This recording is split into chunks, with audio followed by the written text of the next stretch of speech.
Welcome to the Success Ascent. My name is Pat Mancuso, and I'm the creator and host of our podcast.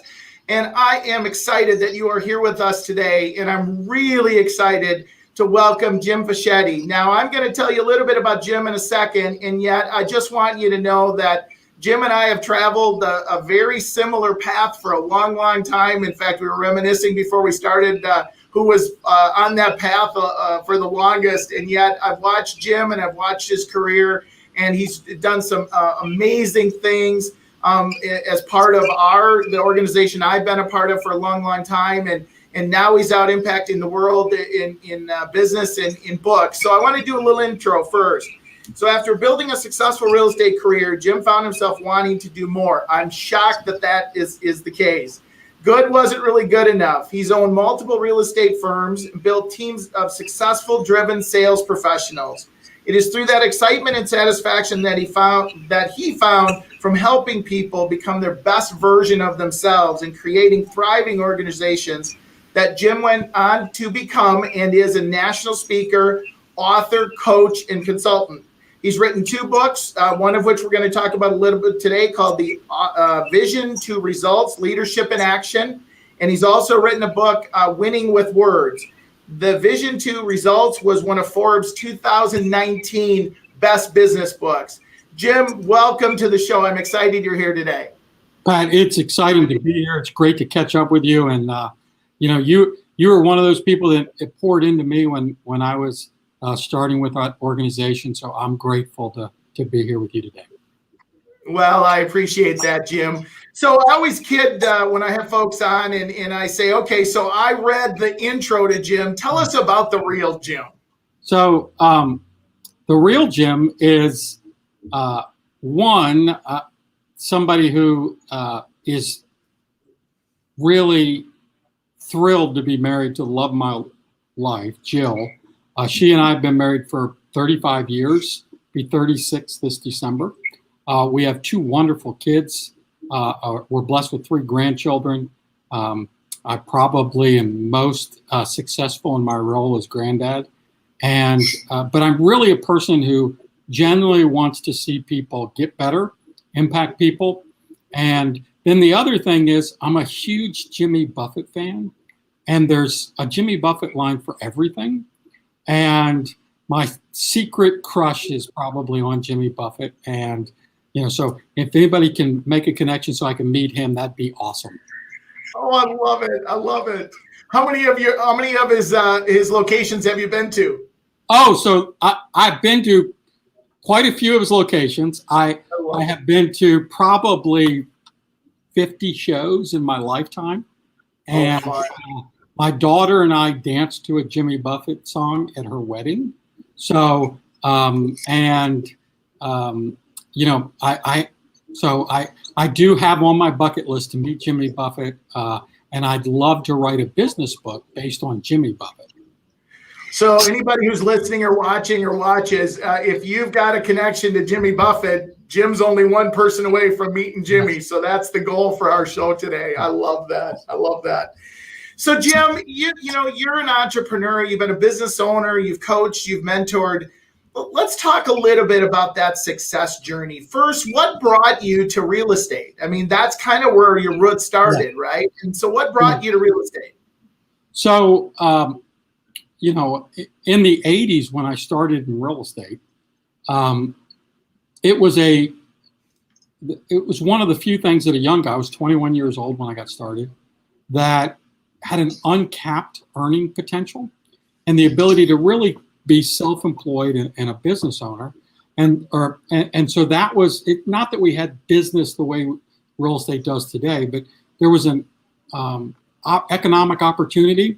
And real estate, I've always said you can make a good living selling real estate. You can create wealth investing in real estate. So I knew the power of investing in real estate. And so it was just a good sale. So I was attracted to the sales and the commission income. And so you've been in real estate for how long? 36 years. So you definitely started in real estate before I did. That's awesome. I love that. I love that. So in your travels, you've obviously led large organizations. You've moved organizations from, I think we were talking earlier and I read, $4 billion to $13 billion in revenue. And so talk about, as a leader, what that looked like. What did that take in that journey of success? So if you kind of go back to that the real estate agent portion, I describe it this way, and that is the transition for most real estate agents when they go from an individual agent to building some type of team or business sales organization. I liken that when I went from high school to college, it was a huge learning curve. When I went from undergrad to master's, it was not quite as difficult. And so that first moment you go from working for yourself to building an organization, that's a huge learning curve. And what got you to be able to do that isn't necessarily the skill set that's going to help you lead an organization, attract talent, develop talent, take care of talent, keep them. So that portion, that mindset change, my wake-up call was actually, and I still remember, I remember I'm a Jimmy Buffett guy, so of course I had a convertible, and my wife and I are driving in a convertible, and we're going down the road, and she said to me, she said, Jimmy, when you leave a really big hole. And she did not mean that as a compliment. And that's when I realized that as a leader and if you're running an organization, the results have got to be through your people. And if it's based on your energy, your charisma, your motion, then you're not really building a business. You're not really building an organization. And so that was a pivotal kind of moment in my career. So let's stay there, because I think that's a great point I want to delve into. So how did you fix that? Like, so here's what I perceive, and then you tell me how you fix it. I mean, you're a strong leader.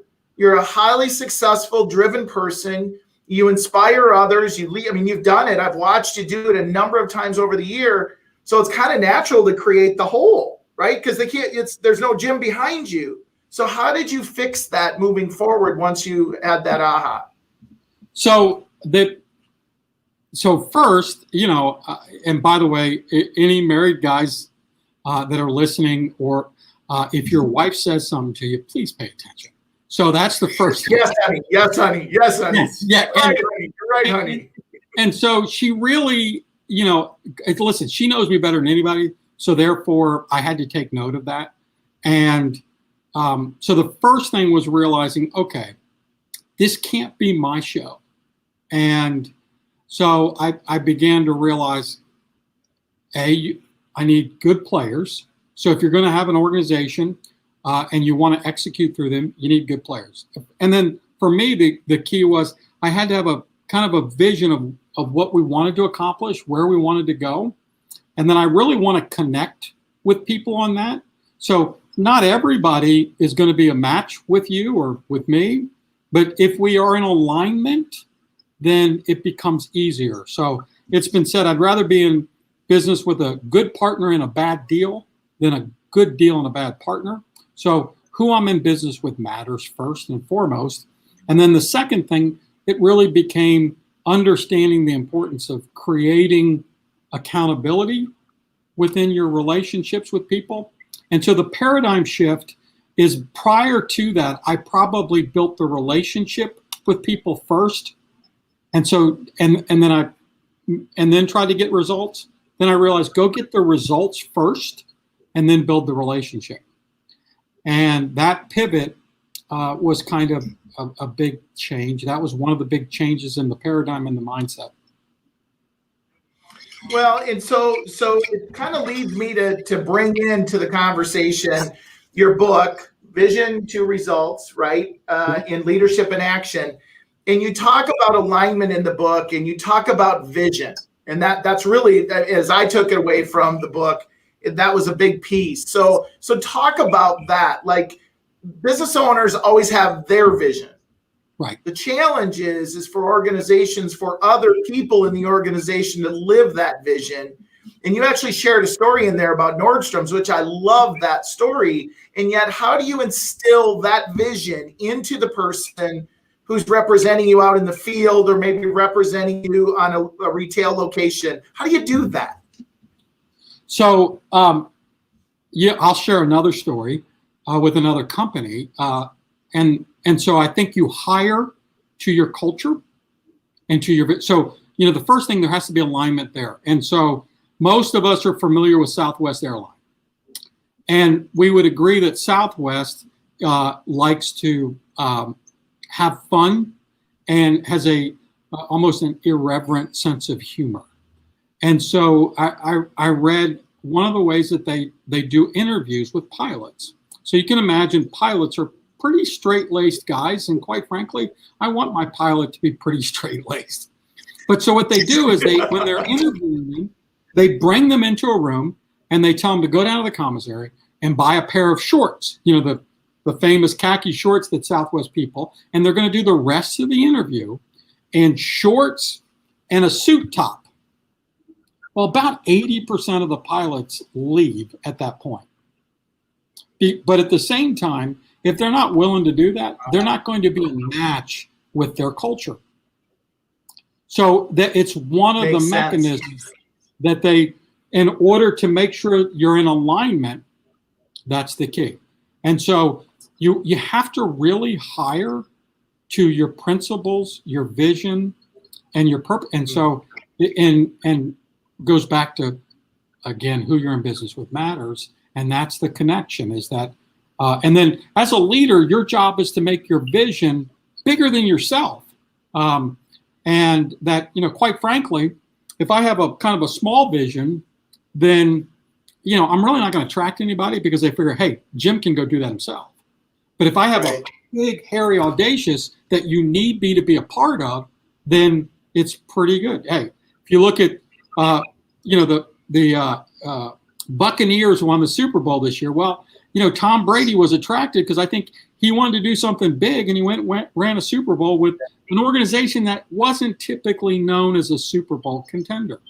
And so, but everybody was on the same page with that vision, and he was the leader of that vision to win a Super Bowl.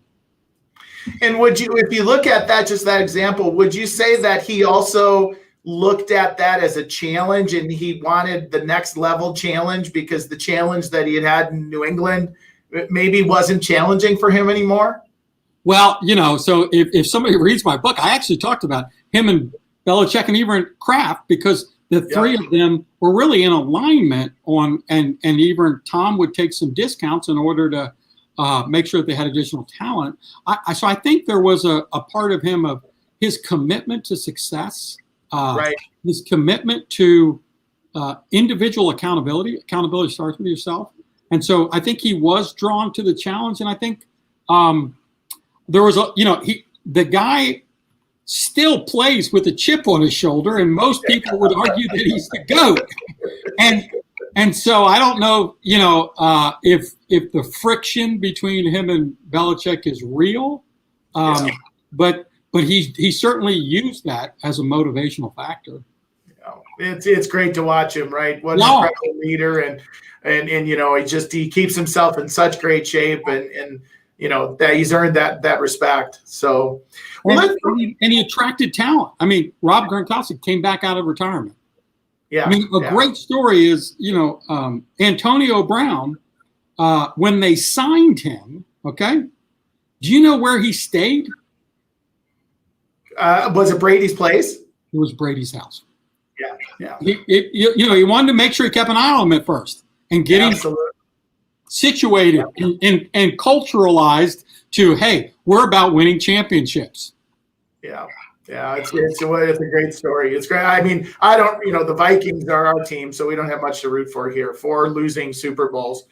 And we got a $35 million quarterback that we're not sure we want to keep, which is also interesting in itself.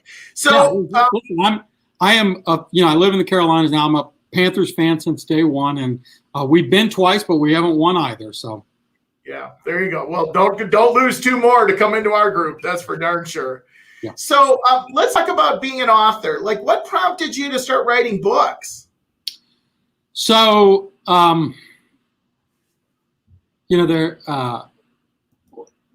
the first thing was realizing it's a way to convey a message that has some legacy. I believe in creating a legacy and impacting people. And it was a medium that I'm sure there are a lot of teachers that are rolling over in their graves that I wrote a book. And it wasn't a medium that I really thought that I could excel at, but I knew the permanency of that. I think part of it was I was a reader as a young guy in my 20s, and I'm not sure what possessed me to do this, but I was in my early 20s and said, I'm going to read 50 books a year. And after about 20 years of that, I realized, oh my gosh, I read 1,000 books. Wow. And so I look at what that impact had on me. And so to some degree, I just wanted to give back to all those authors who poured into me and give something back. I love that. I love that. So let's talk a little bit about your journey of success. The Success Ascent is designed to, we know that the journey is upwards and there's always a stumble, there's always a fallback. What have you learned on your journey of success? Certainly the things that you've learned that have helped you be successful, and the things that maybe have taught you lessons that to not repeat. Yeah. So, I think most of us recognize that we tend to learn sometimes more lessons in our challenges, our setbacks. So the first thing I want to tell people is rarely is there an overnight success. That many times there's an amazing aspect of if you just stick with something. I believe, as Malcolm Gladwell who first really cemented the 10,000 hours at something to become an expert. And so if you really put your mind to it and stick with something, it's amazing what you can accomplish by pure perseverance. So the first thing was, I think it's important that you have a work ethic. The second thing is, I think it was important that you be learning based. I shared that I went on a journey of education, self-education through reading.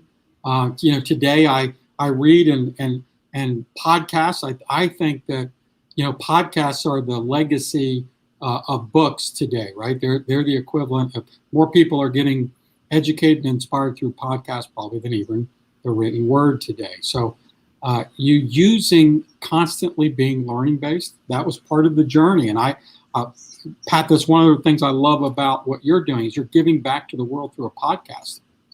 Yeah, I love it. I'm learning so much, just the process of even setting it up and we're now in our 30th plus episode, and most of them last about 4 or 5, and we've had some amazing guests, including yourself, and it is fun. It's absolutely a passion project, as somebody once said.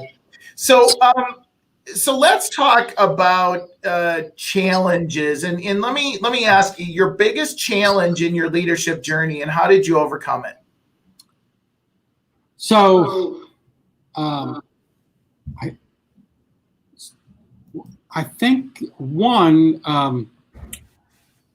a huge challenge was when I was a regional director for Keller Williams, and the sense that it was so large of a task. If I didn't execute through others, it couldn't get done. So it was a blessing and a curse, right? So it's a lot of work, but the blessing was there was no way I could actually do it. Right. So it forced me, for the first time, I was leading an organization where my sheer will, my sheer energy wouldn't get the job done. Yeah. And then I really had to hone the skill of executing through others. So for me, I talk about an accountability loop. And so the first thing is to have really clear expectations, not just me to them, but they need to understand the expectations back. And once you have clarity there, then the second thing is, I always say, monitor the activities, because you, as a coach, you know that our people 100% control the activity. They don't control all the result, but Right. they do control some of the result. And so I want you to monitor the activities and the results. And the reason is then we can have an evidence-based conversation as opposed to emotion, data over drama. And then the need to have consistent feedback. Too much in corporate politics, we're going to have come to Jesus meetings or annual reviews. Whereas if you have consistency, I'm sure you're familiar with fierce conversations. And so Yes. if you have, and Susan Scott says that the relationship is the conversation. So if you have that ongoing conversation, most of the time you're high-fiving and celebrating your success, and you're building your esprit de corps through that consistent feedback. And then based upon the activities and results and the feedback, you're either going to course correct or celebrate, and then just repeat and rinse. And then that, one of the things that I did, we went to 2 times a month, one-on-one accountability with the key leaders inside that organization. And that really changed the results within that organization.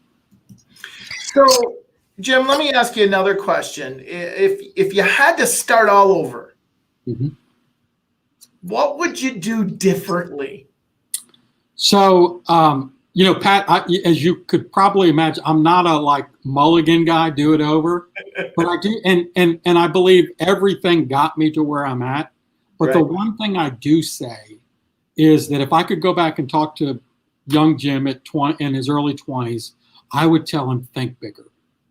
So, I had a vision, a goal of where I wanted to, what I wanted to do for my family, how I wanted to impact the world. And it was small. And 20 years later, I fortunately reached those goals. The difference was in my 40s, I recognized, well, I have these legacy goals. If I'd have just thought a little bigger earlier, I probably would have hit those goals. Yeah. So if I could challenge, anybody, I would just tell them to think bigger, and to have a larger impact, a larger reach, and to be able to impact more people at a deeper and higher level. Well, it's one thing I think, when we, in our journey inside of Keller Williams, it was one thing that we were taught is to think bigger. And because we came at different parts of, our journey in our life, if we would have, gotten that sooner, I think things, could have been a slight bit different. So I love that. That's a great response. So I always ask my guests, I say, what's the best advice that you've ever been given that hopefully you followed? So I was given the advice, when you meet somebody, ask yourself these 3 questions. The first question is this somebody I want to be in business with? The second question is this just somebody I want to do business with? And then the third question is this somebody I just want to be in a relationship with? And so that was really impactful for me. And I will tell you that I'm not as big on the third one, because at this point, I'm relationships, family and things like that. And I'm limited in the amount of additional people I'm in relationship with, and I tend to be in relationship with those people that I'm either in business with or do business with. But that perspective of understanding the value of people, and that changed the course for me. And then even going back earlier, one of the best pieces of advice that I ever got was I played baseball. I played sports my whole life. I played baseball in college. But as a kid, you're taught catch the ball with 2 hands. And, as a young guy, I didn't understand how impactful that really was. But over the years, one, there's value in doing the fundamentals. There's value in doing the basics. But the other thing that the second hand, anybody who plays baseball, and I had the opportunity to play where I would turn a double play. The other thing that the second hand does is it actually puts it that much closer to the ball. So you're in the start of the next process. So not only does it make catching the ball better and easier and protect you, but it actually begins the next process. And so in life, if you do the basics, you're also setting yourself up for the next thing. I love that. Such a great example. And if I played baseball, so I completely get it. And Yeah. yet, even if you didn't play baseball, if I catch it here and my hand's up here, my hands got to come down here to grab. Just what a great example. So let's flip that upside down. This is always a fun one. So what's the worst advice you've ever been given that hopefully you didn't follow? So especially like sales, we're taught the importance of confidence, right? And the advice that many people are given all over the world, all over the time is fake it till you make it. And, and I probably listened to that sometime. But fortunately, early on, I realized there's only two ways to get confidence and experience. You get experience from doing something or from preparation. And so as opposed to fake it till you make it, if you're starting in something, do the prep, do the pre-work. Yeah. It's amazing what you can accomplish if you do the pre-work. It is. And I mean, what a great way to kind of tie a ribbon on, the fundamentals are important. And I know you believe in them because I've watched you lead others and do that. So Jim, I want you to prepare for a final thought, something before we sign off to our listeners. And yet I'm running a scroll down the bottom of the website or the bottom of the screen here. If folks want to get in touch with you, the best way is coachwithjim.com. By the way, I love that domain. That's pretty cool. Yeah. You hopefully didn't have to pay premium for that. I did not, believe it or not. So it was, I was fortunate. So Pat, that's a great question. And, what I would really tell people is, from a guy who's more of an introvert than an extrovert, people really matter. And, we are given an opportunity to impact people every day. Take the time to be intentional and really get to know your people, understand what's important to them, help them get what they want. That for me, I really want to see people achieve the success they want. And if you're inside my organization, I really want for you to have the life that I know it's a tenet of yours. You're pouring into your coaching clients so they can achieve the life that the business that they run will fund the life they really want. And the key is they not only need to know that, but as a leader or as their coach, we have to know what it is they really want. So, and if you don't care about people, then you don't care about your organization, because the reality is, I spent many, many, many years living in the wonderful town of Raleigh, North Carolina. And there's an organization there called SAS, and it's located just outside of Raleigh in Cary. And years ago, 60 Minutes did a special on SAS. So, and probably close to 30 years ago, when it was unheard of, they were the company that was doing all these things for their employees. They had a concert pianist, tablecloth linens for lunchroom. The owner of the founder is a guy by the name of Jim Goodnight. He literally built his house in the middle of the campus, and he gave everybody the passcode in case they wanted to ride their bike, run in nature on his property. He built a golf course community and gave lots at a discount price for his people. He built a school, a charter school for his people. And I remember the interviewer on 60 Minutes said, "Why do you do all this for your people?" And he said, 95% of my assets leave at 5 o'clock. It's my job to make sure they come back. Wow. What a great story. And I had never heard that before. And oh my gosh. Yeah. It just kind of gets you, doesn't it? And it's tough. It's one of my mentors passed away several years ago, and he was a fraternity brother with Jim Goodnight. So I had the opportunity to have a little closer insight, but But that, I mean, that to me is, if we took that perspective, even if we didn't do it to the same level he's doing it, right, it would be very impactful. Yeah, absolutely. Well, Jim, first of all, as I kind of tie the ribbon on this, I just want to thank you so much for your time. I love the book. If you don't have a copy yet, please go grab a copy of it. Also, Winning with Words. They can find them at Amazon. I believe we'll have a link on our show site at thesuccessascent.com. Ladies and gentlemen, please subscribe, share, like the YouTube video once we post it. And we appreciate your time today listening. And Jim, thanks again. We so appreciate you. And it's just exciting to see what you're doing and the impact that you're having. So thanks so much for taking the time today. Thank you, Pat. Take care.